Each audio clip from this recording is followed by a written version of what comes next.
Daily use simple English sentences. നമ്മൾ നമ്മുടെ daily ലൈഫിൽ ഉപയോഗിക്കുന്ന സിമ്പിളായിട്ടുള്ള കുറച്ച് വാക്കുകൾ കൂടി ഇന്ന് നമുക്ക് പഠിച്ചു പോകാം. ആദ്യത്തെ വാക്ക് ജെനുവിൻ. ജെനുവിൻ എന്ന് വെച്ചാൽ വ്യാജമല്ലാത്തത്, ഒറിജിനൽ, റിയൽ എന്നൊക്കെയാണ്. ഈ certificates സത്യസന്ധമാണ്. These certificates are genuine. These certificates are genuine. നമ്മൾ നമ്മുടെ ഓഫീസിൽ നമ്മുടെ ബോസിനോട് നാളത്തേക്കൊരു അവധി ചോദിക്കുക. അപ്പോൾ നമുക്ക് തരാൻ കഴിയില്ല എന്ന് അവർ പറയുമ്പോൾ നമ്മൾ ചോദിക്കും, അവൾക്ക് കൊടുത്തതോ? അപ്പോൾ പറയുകയാണ്, ലീവിന് വേണ്ടിയിട്ടുള്ള അവളുടെ കാരണം സത്യസന്ധമായിരുന്നു. Her reason for leave was genuine. Her reason for leave was genuine. അവനെ കണ്ടിട്ട് ജെനുവിൻ ആയിട്ടുള്ള ഒരാളായിട്ട് തോന്നുന്നു. He seems to be a genuine person. He seems to be a genuine person. ഞാൻ എൻ്റെ കാറിന് ജെനുവിൻ സ്പെയർ പാർട്സ് ആണ് വാങ്ങാറുള്ളത്. I buy genuine spare parts for my car. I buy genuine spare parts for my car. Genuine എന്നാൽ വ്യാജമല്ലാത്തത്, യഥാർത്ഥമായത്, original, real എന്നൊക്കെയാണ് അർത്ഥമെങ്കിൽ fake എന്നാൽ വ്യാജം, duplicate എന്നൊക്കെയാണ് അർത്ഥം. അത് ഒരു വ്യക്തിയാവാം, ഒരു സാധനമാവാം, വാർത്തകളാകാം. ഇതൊക്കെ നമ്മൾ ഫേക്ക് ആണെന്ന് പറയാറുണ്ട്. ഈ ഒപ്പ് വ്യാജമാണ്. This signature is fake. This signature is fake. ഈ ഡയമണ്ട് വ്യാജമാണ്. This diamond is fake. This diamond is fake. നീ ഫോർവേഡ് ചെയ്ത വീഡിയോ വ്യാജമാണ്. The video you have forwarded is fake. The video you have forwarded is fake. നിങ്ങളുടെയൊക്കെ Commons ഞാൻ വായിക്കാറുണ്ട്. കഴിയുന്നതിനെല്ലാം തന്നെ ഞാൻ മറുപടിയും തരാറുണ്ട്. പക്ഷേ ചിലതിൽ ഞാൻ കണ്ട ഒരു സ്പെല്ലിംഗ് മിസ്റ്റേക്കാണ് ഞാൻ പറയുന്നത്. ഈ വീഡിയോ എന്നുള്ളതിൻ്റെ സ്പെല്ലിംഗ് VIDEO ആണ്. VIDEO, VED അല്ല. കറക്റ്റ് ചെയ്യണം കേട്ടോ. അവൻ ഒരു വ്യാജ ID ആണ് ഉപയോഗിച്ചത്. ഈ വോട്ട് ചെയ്യാനും സോഷ്യൽ മീഡിയയിലും ഒക്കെ ചിലർ വ്യാജ ID ഉപയോഗിക്കാറുണ്ട്. He used a fake ID. He used a fake ID. അവൾ ഒരു തലവേദന ഫേക്ക് ചെയ്തു എന്ന് വെച്ചാൽ സ്കൂളിൽ പോകാതിരിക്കാൻ വേണ്ടിയിട്ടോ തലവേദന അഭിനയിച്ച് കാണിക്കില്ലേ. She faked a headache. She faked a headache. അടുത്തത് ലേൺ. ലേൺ എന്ന് വെച്ചാൽ പഠിക്കുക. നമ്മൾ നമ്മുടെ തെറ്റുകളിൽ നിന്നും പഠിക്കുന്നു. We learn from our mistakes. We learn from our mistakes. English പഠിക്കാൻ വേണ്ടിയിട്ടുള്ള ഏറ്റവും നല്ല വഴി ഏതാ? What's the best way to learn English? What's the best way to learn English? അവളുടെ 4ാമത്തെ വയസ്സിൽ ഡാൻസ് പഠിക്കാൻ തുടങ്ങി. She started learning dance at the age of 4. She started learning dance at the age of 4. അത് ചെയ്യുന്നത് എങ്ങനെയാണെന്ന് അധികം വൈകാതെ നീ പഠിക്കും. You will learn how to do it sooner or later. You will learn how to do it sooner or later.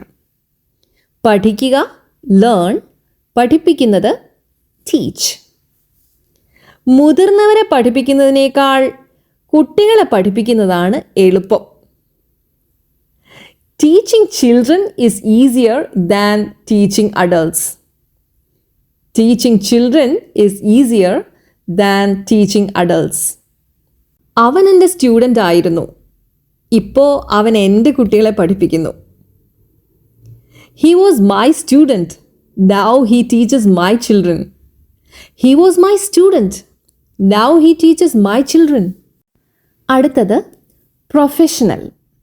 അതായത് ഏതെങ്കിലും ഒരു മേഖലയിൽ പ്രത്യേക പരിശീലനം ലഭിച്ച ശേഷം അത് ഒരു തൊഴിലായി അത് തൻ്റെ പ്രൊഫഷനായി കൊണ്ടുപോകുന്ന ആളാണ് പ്രൊഫഷണൽ. വിദഗ്ധൻ എന്ന് നമുക്ക് വേണമെങ്കിൽ പറയാം. നീ ഫോട്ടോ എടുക്കുന്നത് ഒരു പ്രൊഫഷണലിനെ പോലെയാണ്. U take photos like a professional. അതായത് ഒരു പ്രൊഫഷണൽ ഫോട്ടോഗ്രാഫറിനെ പോലെയാണ് നീ ഫോട്ടോ എടുക്കുന്നത്. U take photos like a professional. അതിന് മോഡേൺ ഇംഗ്ലീഷിൽ പ്രൊഫഷണൽ എന്നുള്ളതിന് പ്രോ എന്നും പറയാറുണ്ട്. U take photos like A pro. നിന്റെ പെയിൻറ്റിങ് ഒരു വിദഗ്ധൻ്റേത് പോലെയുണ്ട്. അതായത് പെയിൻറ്റിങ് നന്നായിട്ട് പഠിച്ച ഒരു ആർട്ടിസ്റ്റിനെ പോലെയാണ് നീ ചെയ്തിരിക്കുന്ന പെയിൻറ്റിങ് കണ്ടാൽ. Your painting looks professional. Your painting looks professional. ഒരു കാര്യം ചെയ്യുന്നതിനോടുള്ള ഇഷ്ടം കൊണ്ട് അല്ലെങ്കിൽ അതിനോടുള്ള അഭിരുചി കൊണ്ട് നമ്മൾ ചില കാര്യങ്ങൾ ചെയ്യാറുണ്ട്. പക്ഷേ നമുക്ക് അതിൽ ഒരു പരിശീലനം ഒന്നും ലഭിച്ചിട്ടില്ലായിരിക്കും. അങ്ങനെയുള്ളവരെ വിളിക്കുന്നതാണ് ആമേച്ചർ. ആമേച്ചർ. അപ്പോൾ നമ്മുടെ അടുത്ത് പറയുകയാണ് you take photos like a professional എന്ന് പറയുമ്പോൾ നമ്മൾ അങ്ങനെ അല്ല എങ്കിൽ നമ്മൾ പറയും no I am just an amateur. No I am just an amateur. എനിക്കതിൻ്റെ ഈ ആമേച്ചർ എന്നുള്ളതിൻ്റെ കൃത്യമായ മലയാളം വാക്ക് കിട്ടുന്നില്ല. അതുകൊണ്ടാണ് അവൾ ഡാൻസിങ്ങിൽ ഒരു ആമേച്ചറാണ്. She's an amateur in dancing. അതായത് ഒരു തുടക്കക്കാരി അല്ലെങ്കിൽ ഡാൻസ് ചെയ്യാനുള്ള ഇഷ്ടം കൊണ്ട് ചെയ്യുന്നതാണ്. അവൾക്കതിൽ ശാസ്ത്രീയമായ പരിശീലനം ഒന്നും ലഭിച്ചിട്ടില്ല. അവൾ അവളുടെ ഇഷ്ടം കൊണ്ട് ആ ഡാൻസ് ചെയ്യുകയാണ്. She's an amateur in dancing. This tennis tournament is open to both amateurs and professionals. എന്ന് വെച്ചാൽ ഈ ടെന്നീസ് ടൂർണമെൻറ്റ് ആമച്ചേഴ്സിനും പ്രൊഫഷണൽസിനും വേണ്ടി തുറന്നു കൊടുത്തിരിക്കുന്നു. This tennis tournament is open to both amateurs and professionals. അടുത്ത വാക്ക് എല്ലാവർക്കും അറിയാവുന്ന ബെസ്റ്റ്, ഏറ്റവും മികച്ചത് എന്നർത്ഥം. അവളാണ് ക്ലാസ്സിലെ best student. She is the best student of that class. She is the best student of that class. ഞാൻ എൻ്റെ കഴിവിൻ്റെ പരമാവധി ഏറ്റവും മികച്ചത് തന്നെ ഞാൻ ശ്രമിക്കും. I'll try my best. I'll try my best. എൻ്റെ ജീവിതത്തിലെ ഏറ്റവും നല്ല ദിവസമായിരുന്നു അത്. That was the best day of my life. That was the best day of my life. ബെസ്റ്റാണ് ഏറ്റവും മികച്ചത് എങ്കിൽ ഏറ്റവും മോശപ്പെട്ടത് വേഴ്സ്റ്റ് അല്ലെങ്കിൽ വേഴ്സ്റ്റ് എന്നും പ്രൊനൗൺസ് ചെയ്യാം. Worst, worst. മമ്മൂട്ടിയുടെ എക്കാലത്തെയും മോശം സിനിമയാണിത്. മോഹൻലാലിൻ്റെ എക്കാലത്തെയും മോശം സിനിമയാണിത്. This is Mammootty's worst movie ever. This is Mohanlal's worst movie ever. നിന്റെ ജീവിതത്തിലെ ഏറ്റവും മോശപ്പെട്ട അനുഭവം ഏതാണ്? Which is the worst experience of your life? Which is the worst experience of your life? ഞാൻ കണ്ടതിൽ വെച്ച് ഏറ്റവും മോശം സിനിമയാണിത്. This is the worst movie I've ever seen. This is the worst movie I've ever seen. ഇനി deep. Deep എന്ന് വെച്ചാൽ ആഴത്തിലുള്ളത് എന്നർത്ഥം. വെള്ളത്തിന് ഇവിടെ വളരെ ആഴമുണ്ട്. Water is very deep here. Water is very deep here. ഒരു ദീർഘശ്വാസം എടുക്കൂ. Take a deep breath. Take a deep breath. ഇനി ആഴം കുറഞ്ഞതിന് ഷാലോ എന്ന് പറയും. ഷാലോ. സ്വിമ്മിംഗ് പൂളിൻ്റെ ഈ വശം ആഴം കുറവാണ്. This side of the swimming pool is shallow. This side of the swimming pool is shallow. പിന്നെ ഡീപ്പ് ഫ്രൈ, ഷാലോ ഫ്രൈ എന്നൊക്കെ കേട്ടിട്ടില്ലേ? ഡീപ്പ് ഫ്രൈ എന്ന് വെച്ചാൽ ഒരുപാട് എണ്ണയ്ക്കകത്ത് മുക്കി പൊരിക്കുന്നതിന് ഡീപ്പ് ഫ്രൈ എന്ന് പറയും. കുറച്ച് എണ്ണയിൽ പൊരിക്കുന്നതിന് ഷാലോ ഫ്രൈ എന്ന് പറയും ഇല്ലേ? ഇനി ബ്രേക്ക്. ബ്രേക്ക് എന്ന് വെച്ചാൽ ഉടഞ്ഞു പോവുക എന്നർത്ഥമുണ്ട്. എൻ്റെ നഖം എളുപ്പം പൊട്ടിപ്പോകും. My nails break easily. My nails break easily. അവള് ഏണിയിൽ നിന്ന് വീണ് കൈയൊടിഞ്ഞു. She fell off a ladder and broke her arm. She fell off a ladder and broke her arm. കൈ എന്ന് പറഞ്ഞപ്പോൾ ഹാൻഡ് എന്നായിരിക്കും പലരുടെയും മനസ്സിലേക്ക് വന്നത്. നമ്മുടെ ഷോൾഡർ തൊട്ട് താഴോട്ടുള്ള കൈയുടെ ഭാഗത്തിനെ ആം എന്ന് പറയും. അതുപോലെ കൈത്തൊണ്ട തൊട്ട് താഴോട്ടുള്ള ഭാഗമാണ് ഹാൻഡ്. നിങ്ങൾക്ക് ചിത്രത്തിൽ കാണാം. ഓക്കെ. അവൻ ചോക്ലേറ്റ് രണ്ടായി പൊട്ടിച്ചു. He broke the chocolate in two. He broke the chocolate in two. ഇനി പൊട്ടിപ്പോയത് ശരിയാക്കി നന്നാക്കി എടുക്കുന്നതിന് ഫിക്സ് ചെയ്യാന്ന് പറയും. ഫിക്സ് ചെയ്യാം. എനിക്ക് എൻ്റെ കാറിൻ്റെ ചളുക്കം ശരിയാക്കേണ്ടതുണ്ട്. I need to fix this dent in my car. I need to fix this dent in my car. ചളുക്കത്തിന് ഡെൻറ്റ് എന്നാ പറയുന്നത്. കാറിനുണ്ടാവുന്ന ചളുക്കം അല്ലെങ്കിൽ പാത്രത്തിനൊക്കെ ചളുങ്ങിയിരിക്കില്ലേ, അതിന് ഡെൻറ്റ് എന്ന് പറയും. അവൻ കമ്പ്യൂട്ടർ ശരിയാക്കി. He fixed the computer. He fixed the computer. ഞങ്ങൾ ഈ പ്രശ്നം ശരിയാക്കാനാണ് ശ്രമിക്കുന്നത്. We are trying to fix this problem. We are trying to fix this problem. ഇനി അടുത്തത് ഫോളോ. ഫോളോ ചെയ്യാന്ന് പറഞ്ഞാൽ ഒരാളുടെ പിന്നാലെ പോകുന്നതിനാണ്. പിന്തുടരുക, പിന്നാലെ പോവുക എന്നുള്ളതിനൊക്കെ ഫോളോ ചെയ്യാന്ന് പറയും. നിങ്ങൾ ട്രാഫിക് നിയമങ്ങൾ പാലിക്കേണ്ടതുണ്ട്. You must follow the traffic rules. You must follow the traffic rules. നീ പോകുന്ന ഇടത്തൊക്കെ ഞാൻ നിന്റെ പിന്നാലെ ഉണ്ടാവും. I will follow you wherever you go. I will follow you wherever you go. നീ നിന്റെ മനസ്സ് പറയുന്നത് പോലെ ചെയ്യുക. Just follow your heart. Just follow your heart. എൻ്റെ പിന്നാലെ വരൂ, ഞാൻ വഴി കാണിച്ചു തരാം. Follow me and I'll show you the way. Follow me and I'll show you the way. ആരോ എൻ്റെ പിന്നാലെ വരുന്നുണ്ടായിരുന്നു. Someone was following me. Someone was following me. പിന്നാലെ പോകുന്നതിന് ഫോളോ ചെയ്യാന്ന് പറഞ്ഞാൽ മുൻപിൽ പോകുന്നതിന് ലീഡ് ചെയ്യാന്ന് പറയും. Lead.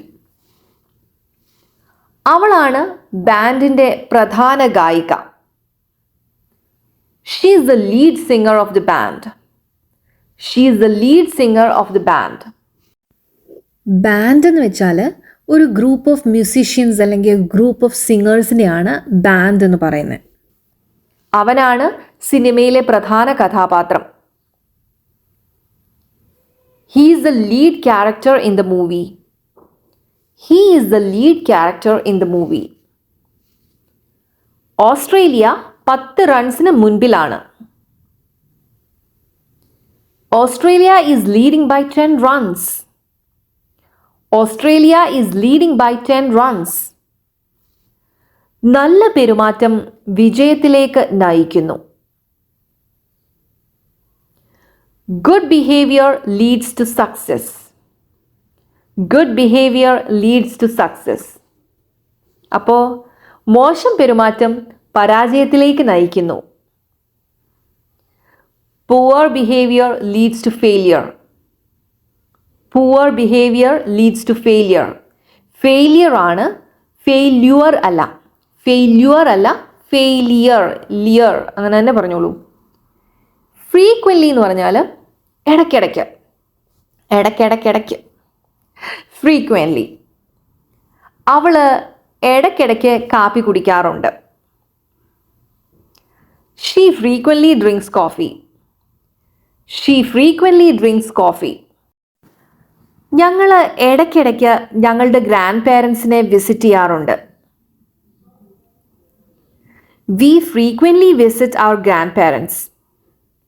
We frequently visit our grandparents. Occasionally എന്ന് വെച്ചാൽ വല്ലപ്പോഴും. അവൻ വല്ലപ്പോഴും അമ്പലത്തിൽ പോകാറുണ്ട്, അല്ലെങ്കിൽ പള്ളിയിൽ പോകാറുണ്ട്. He occasionally goes to temple. അമ്പലത്തിന് ടെമ്പിൾ എന്ന് പറയും. ക്രിസ്ത്യൻ പള്ളിക്ക് ചർച്ച് എന്ന് പറയും. മുസ്ലിം പള്ളിക്ക് മോസ്ക് എന്ന് പറയും. അത് വല്ലപ്പോഴുമാണ് നടക്കാറുള്ളത്. It happens occasionally. ഞാൻ വല്ലപ്പോഴുമാണ് മദ്യപിക്കാറ്, കാരണം ഞാൻ ആരോഗ്യം ശ്രദ്ധിക്കുന്നുണ്ട്, എൻ്റെ ആരോഗ്യം ശ്രദ്ധിക്കുന്നുണ്ട്. I occasionally drink alcohol because I care about my health. I occasionally drink alcohol because I care about my health. Ignore ചെയ്യുക എന്ന് പറഞ്ഞാൽ അവഗണിക്കുക എന്നർത്ഥം. അവഗണിക്കുക. ഞാൻ പറഞ്ഞുകൊണ്ടിരുന്നത് അവൾ പൂർണ്ണമായും അവഗണിച്ചു. She totally ignored what I was saying. ഈ പ്രശ്നം നമുക്ക് അവഗണിക്കാൻ കഴിയില്ല. We can't ignore this problem.